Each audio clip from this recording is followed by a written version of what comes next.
on priests. And once Zarathustra gave a sign to his disciples and spoke these words to them, "Here are priests, and though they are my enemies, go quietly past them and with sleeping swords. Among them too there are heroes. Many of them suffered too much, so they want to make others suffer. They are evil enemies. Nothing is more vengeful than their humility. And whoever attacks them is easily besmirched. But my blood is related to theirs. And I want to know that my blood is honored even in theirs." And when they had passed by, Zarathustra was seized by pain. And not long had he wrestled with his pain when he rose and began to speak thus, "I feel for these priests. And though I also find them distasteful, that is the least of my concerns since I have been among human beings. But I suffer and suffered with them. To me they are prisoners and marked men. The one they call Redeemer clapped them in irons of false values and words of delusion. Oh, that someone would yet redeem them from their Redeemer. Once they believed they landed on an island as the sea tossed them around. But see, it was a sleeping monster.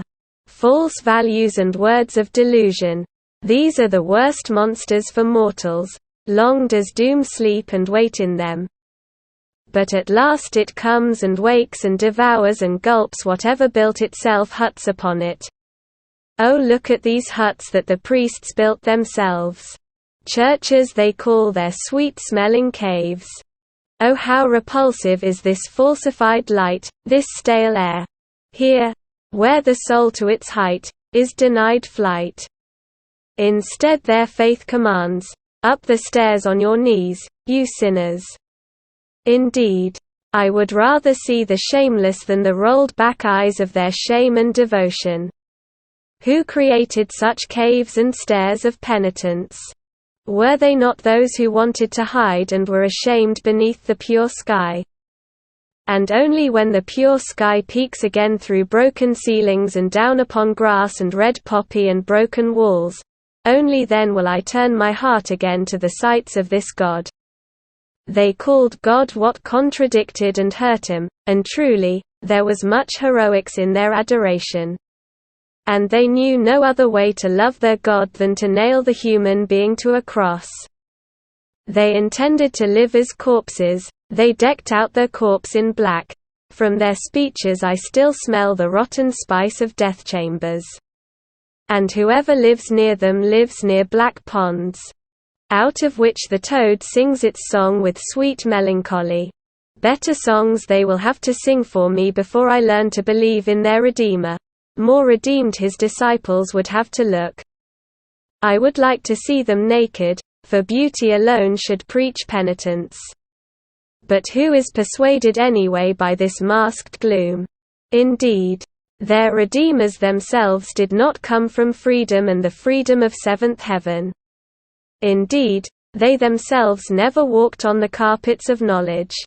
The spirit of these Redeemers consisted of gaps, but into every gap they had plugged a delusion, their stopgap, whom they named God. Their spirit drowned in their pitying. And when they swelled and overswelled with pity, always a great folly floated on top.